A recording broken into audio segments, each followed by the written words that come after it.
One of the first things that the cardinals will want the new pope to tackle, and which the wider church will want him to tackle, is the state of the central administration of the church in Rome, the curia.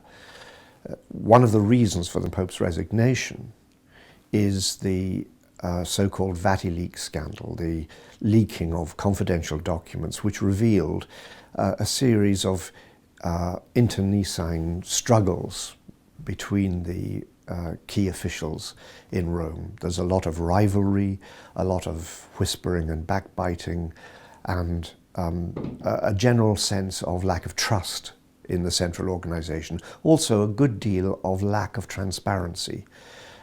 People are worried about Vatican finances, the suspension of the Vatican's credit card system before Christmas shocked the Catholic world. So all of that needs to be tackled, and many people think that the Pope resigned because he felt too old and ill, really, to take on the mammoth task of sorting out his own administration. To some extent, I think what's at the top of his list will depend on who it is. We tend to get a rather narrow perspective on what are the big issues confronting the papacy. And clearly, if you live in Western Europe or in America, sexual issues are very high on the agenda.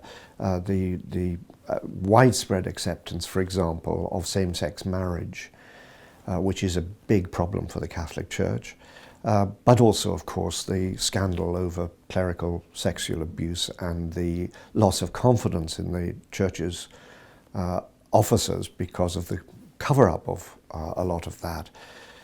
If you're, let's say, imagine an impossible scenario and say one of the Chinese cardinals is elected, well, they're confronting a very difficult situation with a rival Catholic Church sponsored by the Chinese government, with all the problems of the expansion of Christianity in a materialist, hostile state, a time of great opportunity and hope, but also a time of great difficulty. Clearly, somebody from that sort of environment is going to have a very different agenda. If you're a cardinal from Africa, then militant Islam is going to be an enormous problem. So I think we can't construct in advance a list of papal priorities till we see who they've elected.